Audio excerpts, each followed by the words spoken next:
So in order to switch to Vue, I will mark all that code and comment it out, which you can do by selecting this all and then going to edit and then toggle line or block comment. I used line comment here.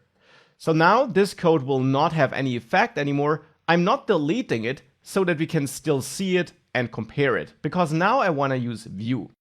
For that, we first of all need to add Vue. We need to import Vue. We can do this from Vue.js.org, and on this page, there is this install link on which you can click, which takes you to the official documentation where you find instructions on how to create a Vue project. By the way, in general, the official documentation is really good, so in addition to taking this course, I can only recommend that you also dive into the official documentation after going through this course to dive deeper or refresh certain concepts. But when it comes to setting up a project and getting started, we're here in the Quick Start section, and you find different ways of creating a Vue project. We will learn about different ways throughout this course, but the easiest way is not to install packages as it's mentioned up here. We will do this later. But instead, the easiest way to get started is by simply adding an import to the Vue package from a CDN to your page. And for this, we can grab this script tag here, which you find in the Without Build Tools section, and copy that. And then with this copied, we add this into our index.html file. And you should make sure that the link here, this import link, ends with Vue at 3 or Vue at next, which also gives you version 3. Go to index.html and add that before your script here. So before we execute app.js, add this script with the Vue CDN above your own script. That will your script allow to use Vue. So now, let's save this file. In app.js, we can use Vue.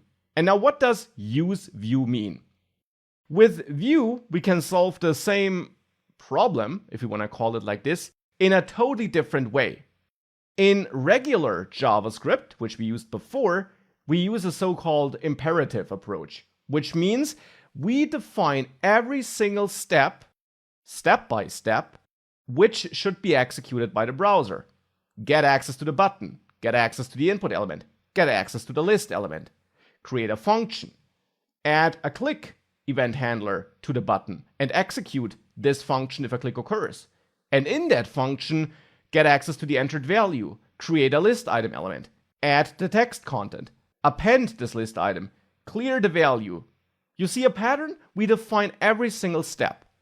With Vue, we have a totally different approach. There, we define the desired end result and the data we will need in our Vue app, and we will leave it up to Vue to figure out what needs to be created or added or changed in the DOM at which point of time. And for that, we need to create a Vue app, which takes control over our HTML code. And we do this by calling Vue, which is a global object that is available thanks to our Vue CDN import, Vue.createApp. So on this global Vue object, we can call createApp. CreateApp takes an object, a JavaScript object, where we configure this Vue app. And when I say configure, I mean things like setting up which kind of data we will use in our Vue app. For example, in this demo, I plan on working with a list of goals, so one piece of data which we'll need is that list of goals. Another piece of data which we'll need is what the user entered here. And we define that data by adding a data property to this object we pass to createApp. And this has to be called data. It actually holds a function as a value, and therefore in modern JavaScript, we can also write it like this, which is the exact same. A property named data, which has a function as a value. This function must return an object, and in this object, we can then define the data our Vue app should be aware of.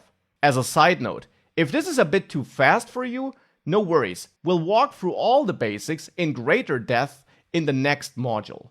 This here is just a quick overview, which is why I'm not diving super deep into all these concepts at the moment. We'll definitely do that in the next section though. So we need to return an object here, and in here we can simply add the data we want to manage in this app.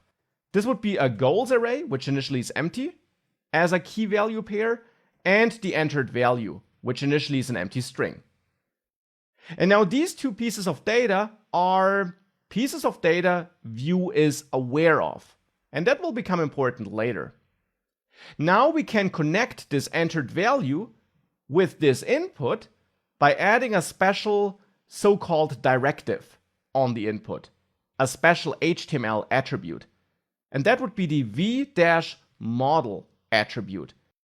That's not a default attribute which is supported by HTML. This will only be understood by Vue. And as a value, we repeat the name of this property, entered value. This will establish a connection between this input and the value being entered there and this data property. And Vue will manage this for us. It will automatically listen to what the user enters, and it will automatically update this input whenever we change entered value in code, for example. And that's of course way more convenient than manually reaching out to the input and managing all of that. But this is just the first step. Now upon a button, we want to make sure that we get what's currently stored in entered value and add this to goals. For this, we can add another key value pair to this object we're passing to create app, and that's the methods key, which now holds an object. In here, we can define methods, functions that should be callable from inside the HTML code. So for example, here we can add an add goal method, and in there, then reach out to goals and add the currently entered value. We can do this with this goals and then push, since goals is an array, this entered value. In case you're wondering why this refers to this object, Vue will establish the connection behind the scenes. It does some magic for us here, though throughout the course we are going to explore and also understand that magic. Now add goal should be triggered whenever this button is clicked. And instead of manually reaching out to the button element and adding a click listener as we did it before with just JavaScript, with Vue we can simply add another special attribute to the button element, the v-on attribute. Then we add a colon and then the name of the event to which we want to listen, in this case click. And then as a value, we specify the name of the method that should be triggered when the item on which we added this special attribute is clicked. So in our case, add goal, just like this. With that, Vue will make sure that add goal, this method, gets executed whenever this button is clicked. And it will then automatically give us the currently entered value and add it as a new value to goals. And now there's only one thing that remains. We wanna output our goals here in this unordered list. And for that, we wanna create list items here, one for every goal.